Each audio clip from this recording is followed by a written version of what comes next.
Hello, hordoftoota Multi Skill Media nagaan koo bakka jirtanitti isinaa qaqqabu akkam jirtuun isiniin jedha. Egaan Automotive Level 3 barumsa keenya yeroo darbee keessatti eegallee turre. Egaan yeroo darbee Automotive Level 3 jalatti engine overhauling kan jedhu eegaluudhaan engine overview yookiin immoo kompoonentoota injiinii yookiin motoraa hedduu isaanii ilaaluu jalqabnee turre. Har'a immoo paartii lammaffaa engine overhauling itti fufnaa. As keessatti egaa engine overhauling yookiin immoo injiinii keenya haaressuun yoom akka ta'ee fi maaliif akka haaressinu milikkitoota akkamii yeroo arginutti injiinii keenya akkam akka haaressinu jechuudha. Diteelii barumsa keenyatti fufaa deemna.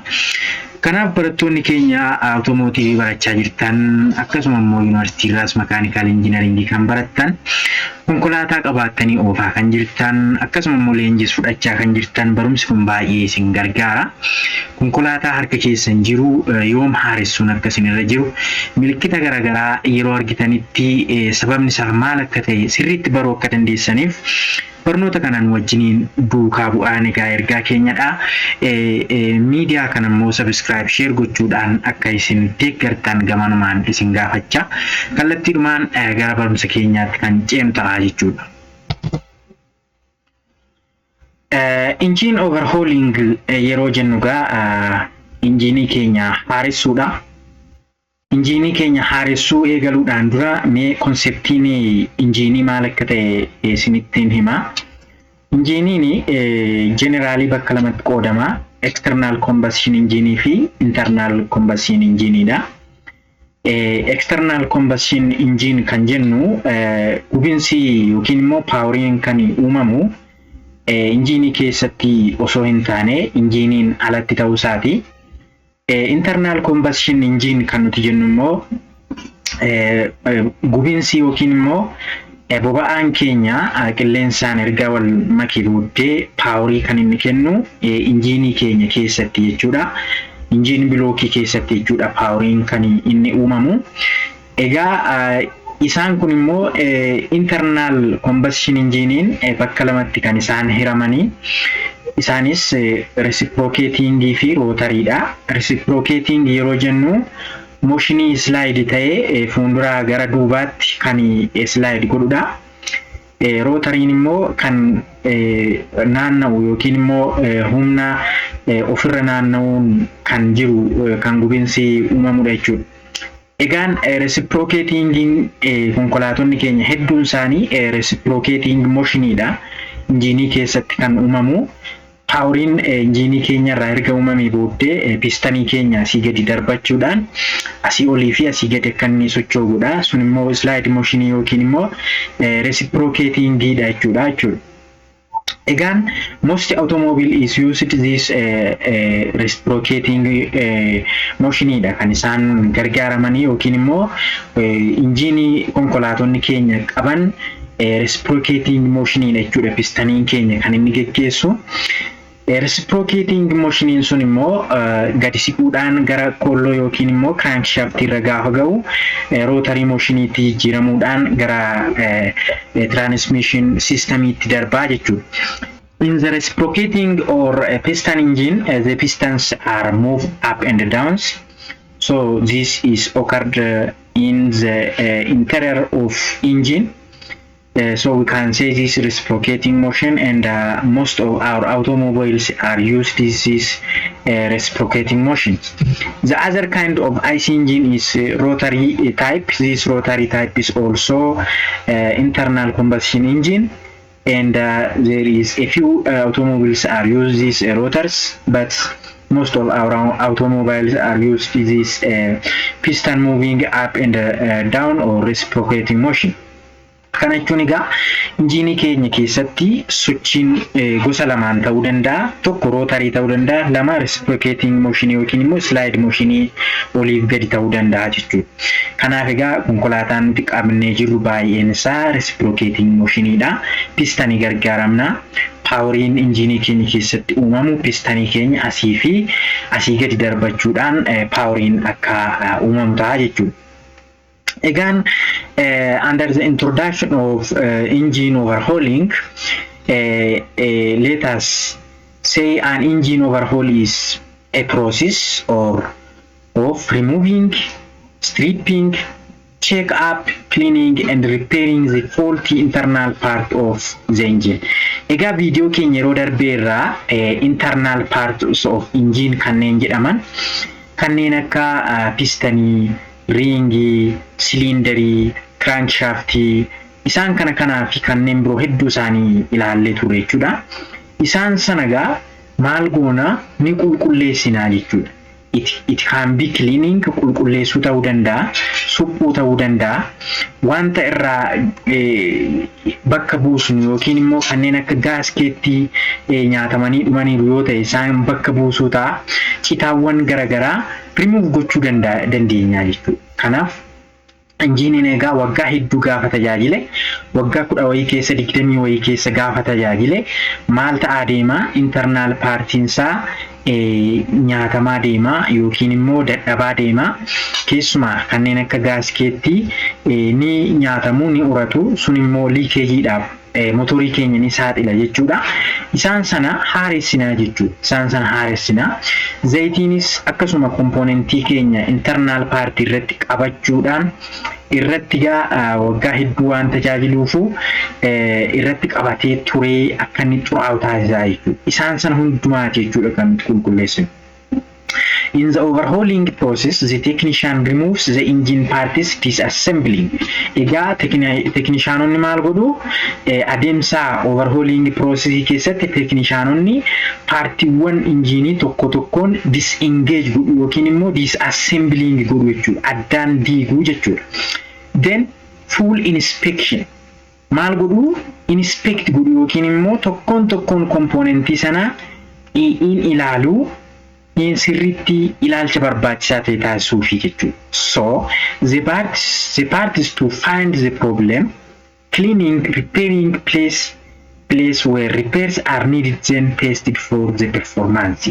Adeemsa sana keessatti erga ilaalanii booddee kan qulqulleeffamuu qabu qulqulleessuudhaan, kan bakka buufamuu qabu bakka buusuudhaan maal godhu inspect godhanii ilaalanii sirreessanii test godhu jechuudha. Performance injiinii keenya test gochuudhaan akka inni deebi'ee hojii isaa hojjeteeramoo sirrateeramoo hin sirranne kan jedhu dhumarratti test godhuu jechuudha. Kanaaf overhauling processing maal of keessaa qaba? It have a disengaging, full inspection and also testing. Isaan kun sadan jiraachuu qabu jechuudha. Okay. For example, if your engine piston, heat, gasket, camshaft, crankshaft, connecting rod and the bearing has been damaged, the technician repairs it. Egaa fakkeenyaaf pistaniin nyaatamuu malaa, gaskettiin akkuma isiniin jedhee bulloomuu malaa, camshaftiin rigamuu malaa, crankshaftiin isaan kun kanneen akka bearingii yoo badaniiru yoo ta'e yookiin damage ta'aniiru yoo ta'e technicianonni egaa suphaa barbaachisuuf suphuu qabu jechuudha. Okay, once the testing has confirmed that the engine is operating like a new model, the engine is returned to equipment and put to the work. Egaa jalqaba akkuma isiniin jedhe inspektarri keenya full inspection geggeessaa, komponentoota hundumaa ni ilaala, tuulonni ittiin ilaalan jiraachuu malu, akkasumallee erga ilaalamee booddee kan suphamuu qabu ni suphamaa, kan bakka buufamuu qabu bakka buufamaa, kan qulqulleeffamuu qabu ni qulqulleeffamaa. Dhumarratti maal ta'a? Test ta'a jechuudha. Konkolaataan keenya motorri keenya sirrateeramoo iddoo isaa duraatti deebi'eeramoo hin deebine, hojiin isaa isa duraarra fooyya'aadhamoo fooyya'aa miti jedhee maal gochuu qaba? Testify godhaa jechuudha. So isaan kun egaa haala kanaan gara hojiitti deebisnaa jechuudha motora keenya. Okay. Overhaul is one of the most cost-effective way to improve equipment performance. Engine overhauling in maaliif filatama isinitti fakkaata? It is very important issue or in regarding to cost-effective. Costii keenya hir'isuu irratti kostii baasuu hir'isuu irratti yeroo yerootti injiin overhaulii geggeessuun baay'ee barbaachisaadha jechuudha. Fakkeenyaaf pistaniin tokko gara malee nyaatameera taanaan itti deebisuu rakkisaadha. Pistan ringiin akkasuma hin nyaatama. Innillee pistan ringiin itti deebisuun yookiin immoo gaafa nyaatamu bakka buufamaa jechuudha. Kanaaf osoo hin nyaatamiin dur suphinee yookiin immoo overhaul goonee yeroo yerootti injiinii keenya overhaul gochaa yoo deemne yookiin immoo haaressaa yoo deemne qarshii nuti ittiin pistanii sana binu, qarshii nuti ittiin crankshaaftii binu, qarshii nuti ittiin camshaaftii binu sun hundumaa nuu hir'isaa jechuudha.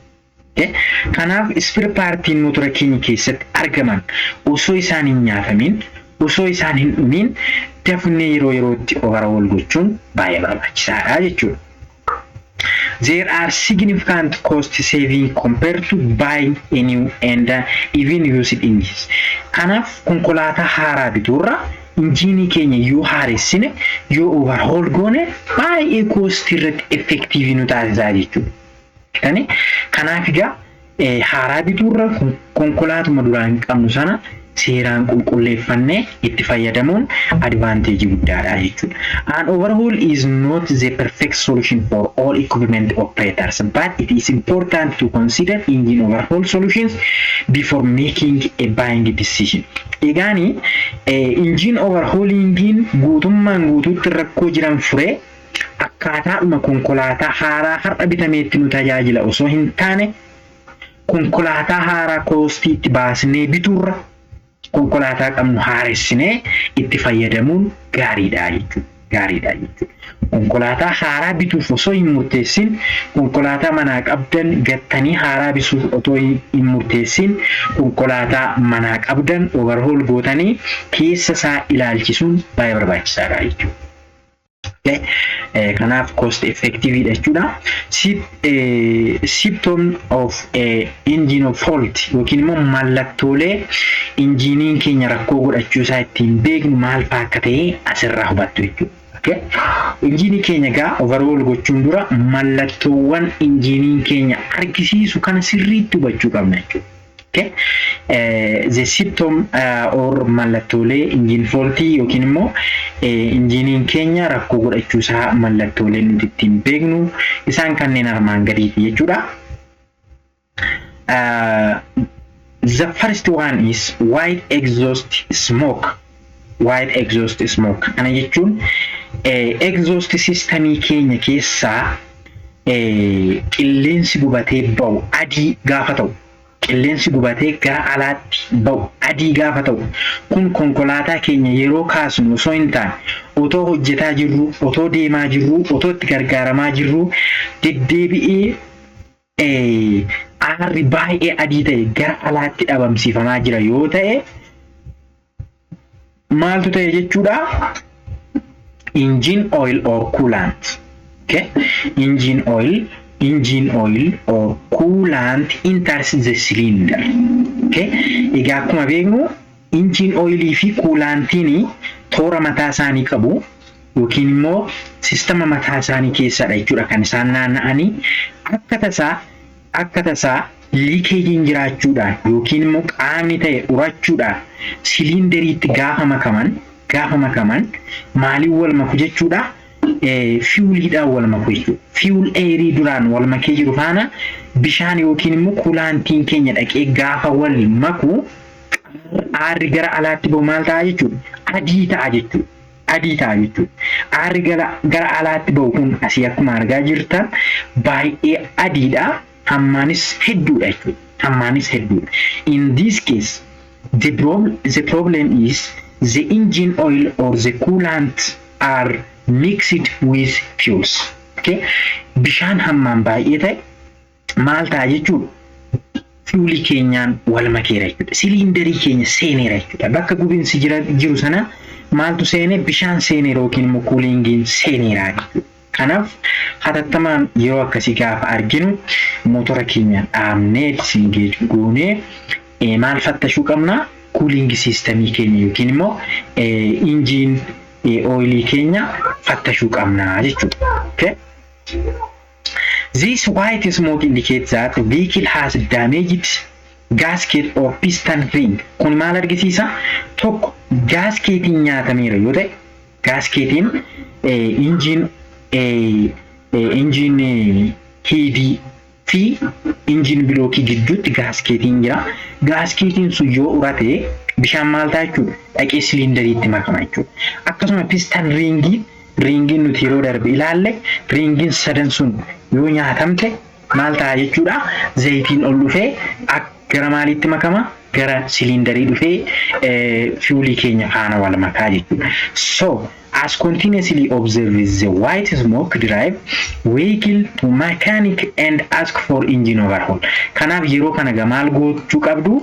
Milikkita akkasii kana yeroo argitan gara makaanikoota geessuudhaan sababii kana ittiin himuudhaan akka isaan injinii keessan inspect gochuudhaan gaskeetti yookiin immoo piston ringii akka isaan itti jijjiiran taasisuun barbaachisaadha jechuudha. However, do not confuse it with the white smoke that the vehicle emits at the initial starting up. Yeroo motora keessan kaaftan yookiin ganama deemuudhaaf yeroo motora kaastan yeroo tokko darbee haarri walitti kuufamee adii ta'e gara alaatti hin ba'a. Isa sanaan confuse hin ta'ina. Inni amaluma beekamaadha. Ganama ni mul'ata. Haa ta'u malee yeroo hojii hojjettanitti yeroo konkolaataa yeroo hedduuf daandiirra osuma deemtanii amalli kun continuously hin argisiisa yoo ta'e amaloonni nama isiniin jedhe kun nyaatamuu isaaniiti jechuudha. This next one is a high oil consumption dha. Yookiin immoo oiliin keenya dafee yoo kan dhumu yoo ta'e maaliifi inni kunis one of the major science car engine requires engine overhaul. Kanaaf konkolaataan keenya engine overhaul barbaadu isaati. Extreme oil consumption. Oiliin keenya dafee nyaatama yoo ta'e dafee dhuma yoo ta'e amma fidii jedhe yoo ta'e okay. Egaa yeroo baay'ee regular maintenance keessatti yookiin immoo preventive maintenance keessatti injiniin keenya kiiloomeetira 5,000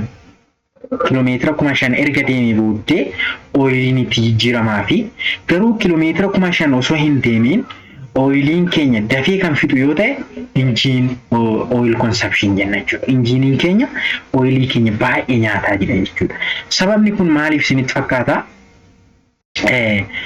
Oil level goes down very quickly or the low oil pressure warning light comes on. It means engine has leaky or damaged part.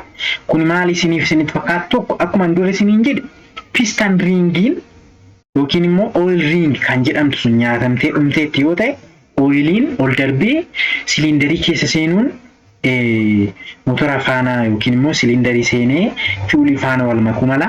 Garuu inni lammaffaan guddaan liikeejiin jiraachuu mala jechuudha. Lubrication systemii keessa liikeejiin yookiin qaamni tokko urateera yoo ta'e maal ta'a jechuudha?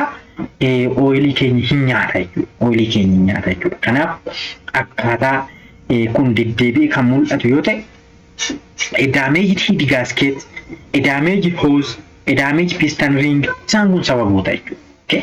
Akkuma isiniin jedhe gasketiin, hoziin akkasuma piston ringiin nyaatamaniiru yoo ta'e egaa motorri keenya injiniin keenya oilii sirriitti nyaataa jechuudha. Kanaaf milikkitoota kana gaafa argine dafnee overhaul taasisuun barbaachisaadha. Inni kan biraan black exhaust smoke. Haarri gara alaatti dhabamsiifamu yoo gurraacha ta'e black yookiin immoo gurraacha kan argisiisu yoo ta'e akkuma imeejii kanarraa argaa jirtanitti aarri konkolaataa keenya keessaa ba'u it is very black. Okay? Blackidha jechuudha. Kanaaf kun maaliifi the engine emits black smoke due to carbon deposits on the intake valve and the piston. Okay? Kanaaf constant emission or black smoke usually indicates that the engine needs overhaul. Kanaaf egaa inni kuni maaliif isinitti fakkaata? Qilleensii fi boba'aan keenya wal makee gara alaatti kan ba'u osoo hin gubatiin jechuudha. Okay? Harri gurraachi kun nadaajiin keenya sirriitti gubataa akka hin jirre jechuudha. It exhausts high amount of carbon. Okay? Gubiinsi akka ta'utti akka hin jirre kan argisiisudha jechuudha. Okay. Kanaaf it generates problem in air fuel mixture combustion. Kana jechuun yeroo tokko hammi fuelii fi airiin walitti makaman amma qaba, ratio qaba. Airii hammaan guddaa ta'e gargaaramna, fuelii immoo xiqqoo gargaaramna jechuudha. Okay? Kanaaf yoo wal makinsi yookiin immoo mixturein airii fi fuelii keenya gidduu jiru sun kan wal gate yoo ta'e, airiin xiqqaate fueliin baay'ee yoo ta'e maal ta'a jechuudha? Kaarbooniin hammaan guddaa ta'e gara alaatti dhabamsiifama jechuudha. Yookiin immoo excessive fuelii yookiin immoo fuelii hammaan guddaa ta'e yookiin immoo hammaan hin barbaachisne dhangalaasaa jirra jechuudha. Okay? As a result, engine performance and fuel efficiency are reduced. Kanaaf egaa gubiinsa osoo hin jiraanne akkasumaan fueliin keenya gara alaatti dhabamsiifamaa akka jiraatu jechuudha. So in this case, it should be considered the mixture of air and the fuel. Kun egaa kaarboreetara keenya keessatti ta'uu mala yeroo adjust goonu hamma fuelii fi hamma airii keenya beekuun barbaachisaadha jechuudha. Isa kana immoo mekaanikoonni keenya sirriitti waan beekaniif ilaalchisuun gaariidha jechuudha. Yeroo aara gurraacha hammaan guddaa ta'e deddeebi'ee konkolaataa yeroo oofsanitti mul'atu boba'aa keessan gallakkisaa akka jirtan argisiisa jechuudha. So during the combustion process, especially when accelerating the vehicle, the accumulated carbon escapes from the exhaust gases in the form of black smoke. This build up carbon can lead to severe damage to the engine. Kun egaa kaarbooniin hammaan ta'e konkolaataa keenya miidhaa jiraachuusaa kan inni argisiisudha.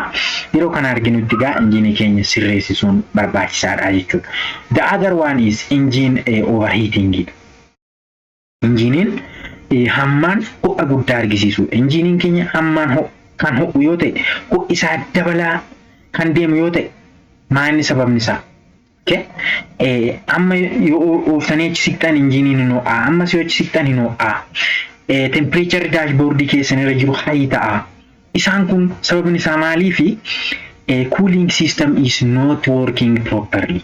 Yookiin immoo cooling system yookiin immoo motora keenya qorrisiisuudhaaf kanneen ta'an sun sisteemonni sun akka ta'utti hojjetaa akka hin jirre argisiisa jechuudha. Yeroo baay'ee konkolaataa keenya irratti hin argina konkolaachistoonni baay'een motorri isaanii ho'ee kan isaan rakkisuu argina.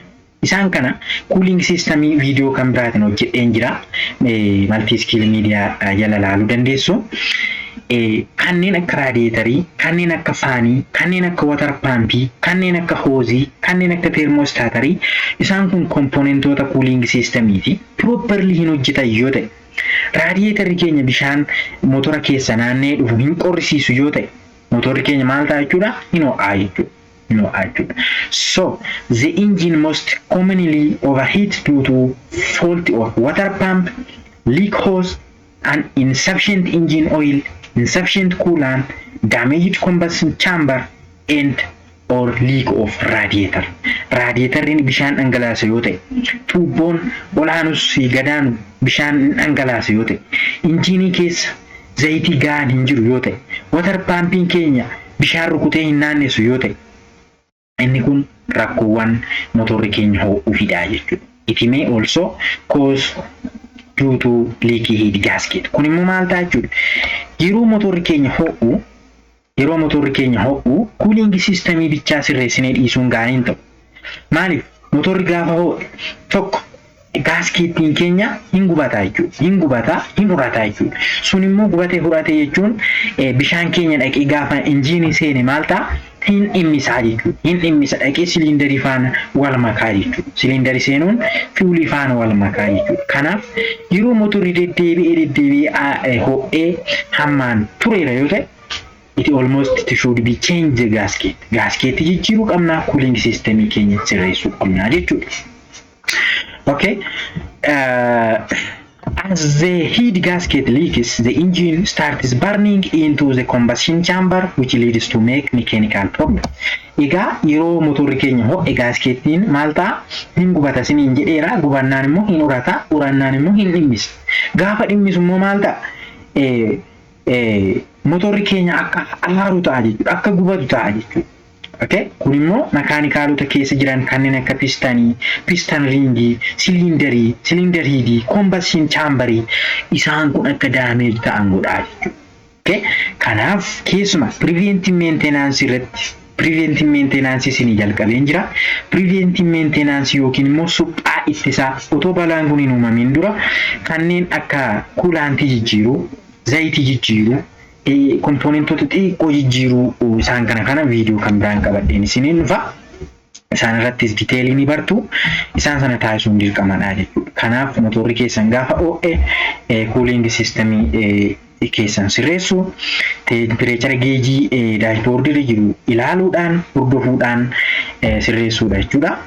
If this gauge goes into the red zone, you need to contact mechanic the engine overall. Egaa temperature gauge jira. It is called too hot kan jedhu dashboard keessan irra temperature milikitiin isaa jira.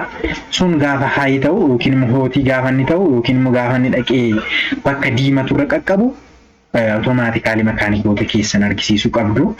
Egaa gaaskeettiin kun gaafa dhaqee nyaatamee dhumu liikeejiin motora keenya keessa irra hin jiraata. Liikeejiin sun immoo balaawwan ammaanii jedhe kana fidaa jechuudha. Inni kan biraan reduction in engine performance. Dandeettiin motora keenyaa hir'achuu yookiin immoo performancein motora keenyaa hir'achuu mala jechuudha. Kuni konkolaataa yeroo accelerate gootan yookiin immoo nadaajii gaafa kennitanii motorri hin deemu yookiin immoo konkolaataan keenya hin deemu.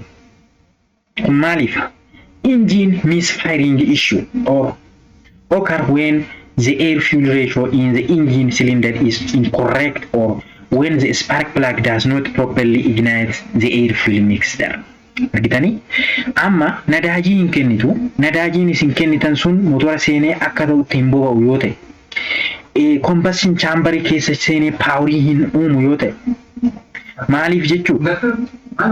This is misfiring. Kana jechuun fakkeenyaaf spark plugiin akkuma dhaqee qilleensi fi boba'aan keenya motora seeneen maal gooti jenneef kibriitii yookiin immoo boba'aan akka gubatuu fi itti caarti jechuudha. Cararii itti caarti jechuudha. Sun akka combustionin uumamu godha jechuudha. Yoo spark plugiin keenya sun sana gochaa hin jirtu yoo ta'e yookiin immoo wal makinsi fueliif eerii keenya akkaataa barbaadametti hin ta'u yoo ta'e maaltu jira jechuudha? Reduction of our engine performance hin jiraata jechuudha. Motorri keenya akka ta'utti humna argatee hin deemu jechuudha. Yeroo baay'ee makiinaan kiyya dadhabeera, humna dhabeera jennaa jechuudha. This is because of spark plug or air fuel mixture problem. Okay? Kanaaf qilleensi hammi nuti fayyadamnu hamma qaba. Fuuliin nuti fayyadamnu hamma qaba. Akkasumaan irra ejjenneef boba'aan keenya paaworii amma barbaachise nuuf hin kennu jechuudha. So, the engine misfiring reduce the acceleration of vehicle and reduce engine performance. Kanaaf misfiring jechuun yookiin wal makinsa fuelii fi eerii ta'uu mala yookiin immoo spark plugiin cararii kennaa hin jiru ta'a. Isaan sun akka ta'utti hojjetaa hin jiran yoo ta'e egaa maalinni saffisa konkolaataa keenyaa ni hir'isa, performance konkolaataa keenyaas yookiin immoo injiinii keenyaas ni hir'isa jechuudha. If the cause of the engine problem is a worn spark plug, it can be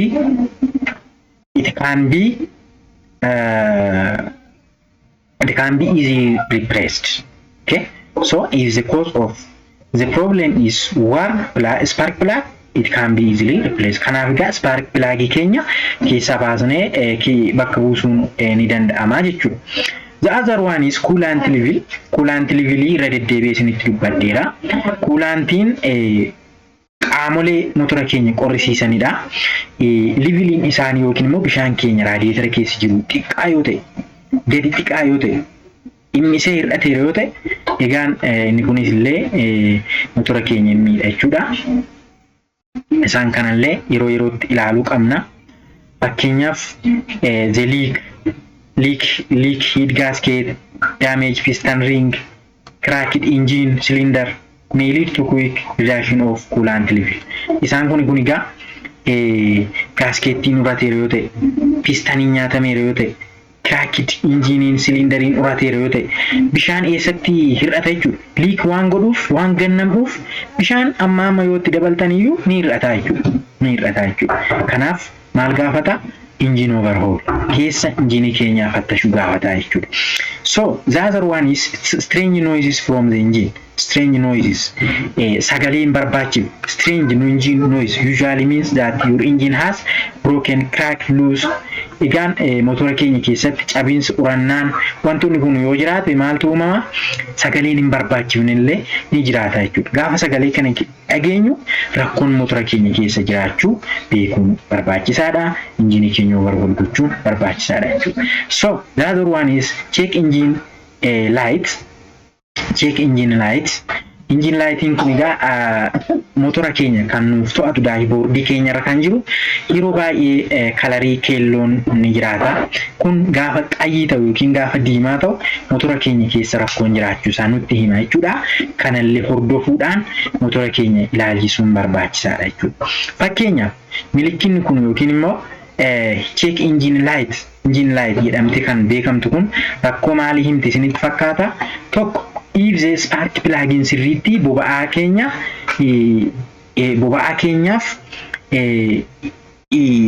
kibriitii sana caaraa hin jiru. Kibriitii yeroon isiniin jedhu ifa gubiinsa akka uumamuuf cararii facaasaa hin jiru jechuudha. Cararii yookiin qaanqee facaasaa hin jiru jechuudha. Spark plug-in keenya qaanqee facaasaa hin jiru yoo ta'e milikita amma isiniin jedhu sana engine light sana argina. Inni kan binaan insufficient engine oil hin jiru yoo ta'e zayitii hin qabu yoo ta'e motorri keenya milikinni sun ni mul'ata. Kan biraan low coolantiin keenya xiqqaateera yoo ta'e isaan kunniin piston ringiin rakkoo qabaachuu isaanii maalirraa barra jechuudha? Mallattoo ammaa sanarraa barra jechuudha. Okay? Fuel injectoriin diizeelii gargaaramna yoo ta'e fuel injectoriin kun akka ta'utti hin kennu yoo ta'e amma fakkeenyaaf boba'aan keenya motora keenyatti yeroo caaramu haala kanaan jechuudha. Kanaaf isaan kun akka ta'utti hin kennaan jiru yoo ta'e akka ta'utti boba'aan keenya injektoriidhaan kennamaan jiru yoo ta'e gaafa faffaca'aa jira yoo ta'e daarekshiniin barbaachifnetti bittimmaa'aa jira yoo ta'e performaansiin motora keenyaallee ni xiqqaata. Akkasuma gaa sirreessuu gaafataa jechuudha. Okay? Fakkeenyaaf lakkoofsa tokkorra kan jirtu kun hamma ta'e warra kaanirra wayyaa jechuudha. Kun amma kallattiin barbaachifnetti jallateera. Kunis bal'ateera. Isaan kun immoo bifa hurrii ta'eera. Isaan kun egaa akka ta'utti gubiinsi hin jiraatu jechuudha. Directly bakka silaa barbaachisu kallattii silaa barbaachisuun jiraachuu qaba.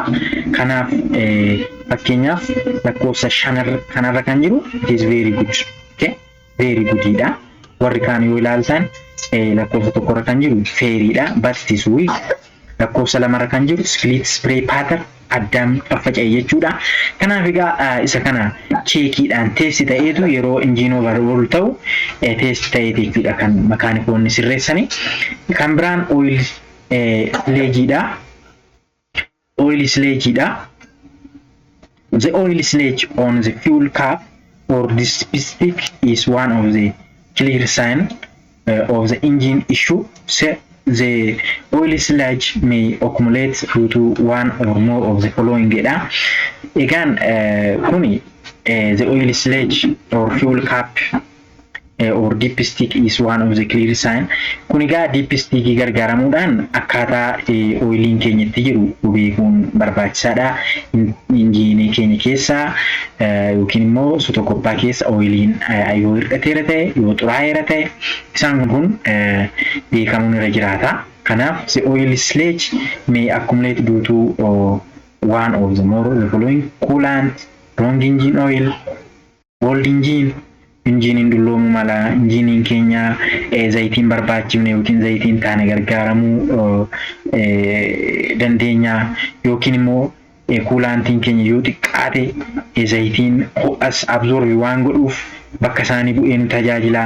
Injiniin keenya dulloomu mala. Isaan kun egaa injiniin keenya zayitiin isaa akka xuraa'u gochuu malu. Kanaaf egaa isaan kanaaf illee oil slaajiin ni jiraata. Oiliin furdachuudhaan akka ta'utti motora keessa akka hin deemne ta'a. Compression loss illee isa kan biraati.